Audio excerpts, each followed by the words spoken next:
আপনার জন্য প্রথম প্রশ্ন তো বলুন, আপনি এই কাজটি কেন করতে চান? সত্য বলতে আমি কাজ করতে চাই, শুধু আমার টাকার দরকার তা না। এখান থেকে কাজ করার পর যে দখল হবে সেটা সামলানোর জন্য আমার টাকা দরকার। এই জন্য থেরাপি করাতে পারি, আরো অনেক জিনিস আছে না, সেই জিনিসগুলাই। ও আচ্ছা, তাহলে আপনার সব থেকে বড় শক্তি কি? 8 ঘন্টা 12 ঘন্টা কাজ করার বান ধরে থাকতে পারি। আপনি যেখানেই রেখে দিবেন সেখানেই থাকবো, এমন বান ধরবো যাতে আমার মতন কাজ কেউই করেনি। ও বেশ, তাহলে আপনার সব থেকে বড় দুর্বলতা? স্যার, আমার সব থেকে বড় দুর্বলতা হলো কফি। আমার যদি কফি দেয় তাহলে আমি কফি খাইতে খুব ভালোবাসি।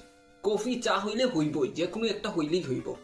আপনি 5 বছর পর আপনি নিজেকে কোথায় দেখতে চান? আপনার ফিউচার প্ল্যান কি? 5 বছর পর কোথায় থাকবো? উফ, তাহলে একটু বলতে হয়। আশা করি আমি ধনী এবং মানসিকভাবে স্থিরশীল থাকবো। কিন্তু তা যদি না হয় তাহলে এমনও হতে পারে আমি আপনার মতন কোনো মানুষের বোকা বোকা প্রশ্নের উত্তর তখনও দিচ্ছি। এইভাবে সত্য কথা কেউ বলতে চায় না। যাই হোক, আমরা আপনাকে নিয়োগ দিচ্ছি। আমি ভেবেছিলাম আপনি না বলবেন আমাকে।